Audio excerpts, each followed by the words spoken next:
Suddenly নাহিদকে বাদ দিয়ে তারেক রহমানকে এক দফার ঘোষক বানানোর চেষ্টা, এইটা হচ্ছে কালচারাল ফ্যাসিবাদ।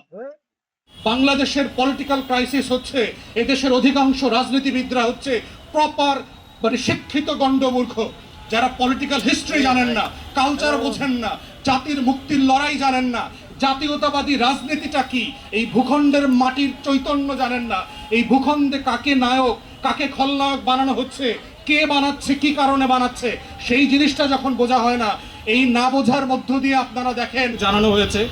তাহলে এই যে রাষ্ট্র পরিকল্পিতভাবে গত ৬-৭ দশক ধরে কলকাতার ব্রাহ্মণ্যবাদী বিজেপির হিন্দুত্ববাদী যে রাজনীতির চৈতন্য, আরএসএস এর চৈতন্য, সিপিবি এবং কমিউনিস্ট আন্দোলনের মধ্য দিয়ে এই অঞ্চলের তরুণদেরকে দেওয়া হয়েছে, এটা শুধুমাত্র এই অঞ্চলের কমিউনিস্ট পার্টির প্রতিষ্ঠার ইতিহাস পড়লে দেখবেন এই কমিউনিস্ট পার্টির প্রতিষ্ঠা হয়েছে কিন্তু কলকাতায়। ৬৫০-র উপরে কলকাতার কমিউনিস্ট পার্টির সদস্যকে অ্যাসাইনমেন্ট দিয়ে বাংলাতে পাঠানো হয়েছিল শুধুমাত্র সংগঠন তৈরি করবার জন্য। তাহলে এই যে লড়াইয়ের পিছনের লড়াই, বাকশালের আলোচনা যখন করছে, কারা কারা এই বাকশালের ক্যারেক্টার ছিল, সেই আলোচনাগুলো কি আমরা করেছি? আমাদের নাটক সিনেমায় একমাত্র বন্ধু রাষ্ট্র হিসাবে যাকে আমাদের সাথে পরিচয় করিয়ে দেওয়া হয়েছে, তাকে আসলে আমরা কিভাবে দেখছি? বাংলাদেশের একটা ইসলামী দলকে আমি কোনভাবে দেখি আর বিজেপিকে আমি কোনভাবে দেখি দেখেন। জামাত, খেলাফত, এই যে হেফাজত, ইসলামী দলগুলো, ইসলামিক ক্যারেক্টারগুলো সামনে আসলে আপনার কেমন লাগে? আর বিজেপির মোদি, অমিত শাহ, হেমন্ত আর শুভেন্দু, দিলীপ ঘোষকে দেখলে আপনার কেমন লাগে? এই কেমন লাগাটার মধ্যে হচ্ছে কালচারাল ফ্যাসিবাদ জড়িয়ে আছে, এবং এইটা বুঝতে না দেওয়ার মধ্য দিয়ে হচ্ছে আমার শত শত বছরের এই মাটির যে লড়াই, ইনকিলাবের লড়াই, আজাদির লড়াইকে ঢেকে দেওয়া হয়েছে। এজন্য বারবার রক্ত দিতে হয়।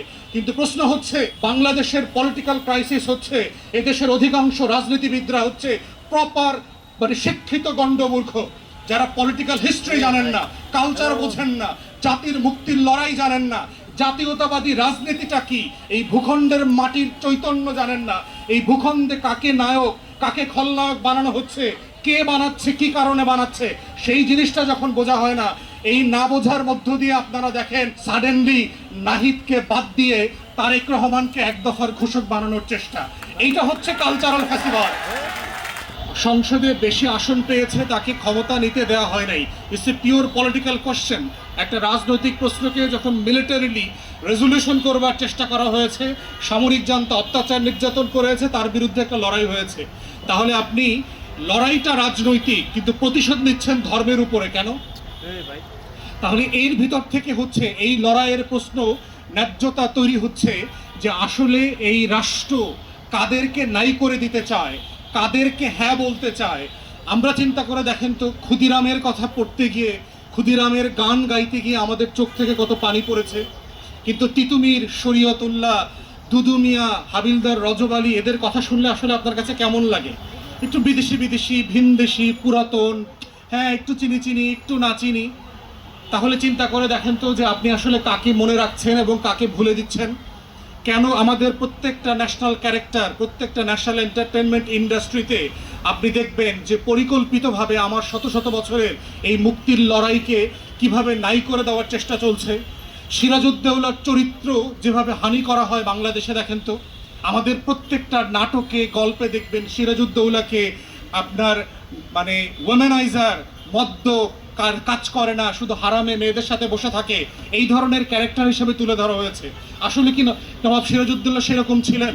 কিন্তু এই যে পলাশীর প্রান্তরের যে অরিজিনাল যে কনস্পিরেসি, ওয়াটসন কনস্পিরেসি সম্পর্কে কয়জনকে অবগত করা হয়েছে আমার নাটক সিনেমা দিয়ে? যে ব্রিটিশ ইস্ট ইন্ডিয়া কোম্পানির কর্মকর্তা ওয়াটসন, মির্জাফর অনেক পরে আসছে, ফার্স্ট স্টেজে জগৎ শেঠ, রুমিচাঁদ, রায়দুল্লভ, কৃষ্ণপদ চৌধুরীরা মিলে যে এইখানে নবাবকে যে পতন ঘটাতে হবে, যুদ্ধ করতে হবে, যুদ্ধের পরে কাকে ক্ষমতায় বসাবো, সেই প্রশ্নের আলোচনাতে আসছে মীর জাফরকে ক্ষমতায় বসাইতে হবে।